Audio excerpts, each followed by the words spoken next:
I got to compliment you too, because like circling back to Jiu-Jitsu World League, like I get to visit a lot of gyms, which is a blessing, right? Like it's one of the greatest parts of the job that I do for them is that I got to walk into an academy. I get to meet the professor. Yeah. I get a vibe for their gym and like their culture that, you know, and it's a culture that's not just shared by the owner and the students. It's shared by the parents that are in there. Yeah. It's a vibe. Yeah. And it's hard to describe it other than a vibe, you know, it's very like, I don't know, subjective. Sure. But it's so cool because I get to go in and walk in and I get to see how they teach their classes. I get to see how they interact with their students.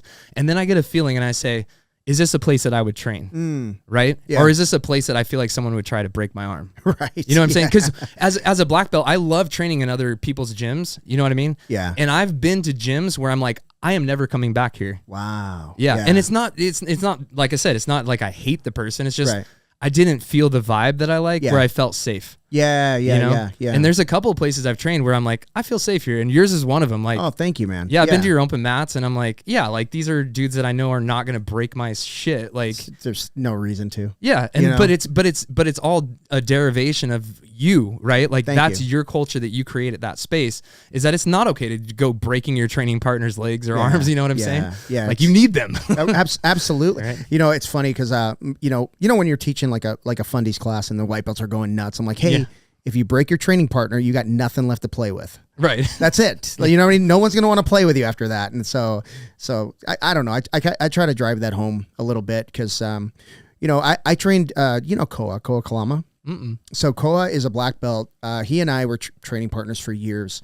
We don't train together now. He's teaching at a different school, but he's bigger than I am. He's way better than I am. And he's got some leg strength. Like it's impressive.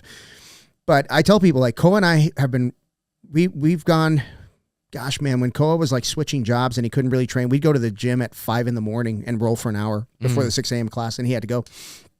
But he never hurt me. Not one time.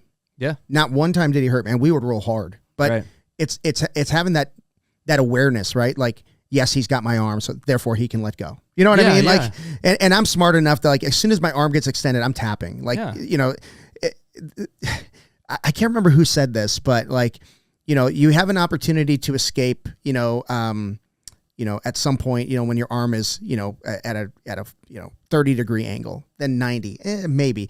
When it's at 180, that is not the time you're going to escape. You know what I mean? That's not the time to start your hitchhiker. You are completely screwed. So I don't even wait to get there. I just tap. And it's really like, you know, I don't want to say any level, but I say like a good blue belt and above, I'm tapping almost right away because my shit's going to snap.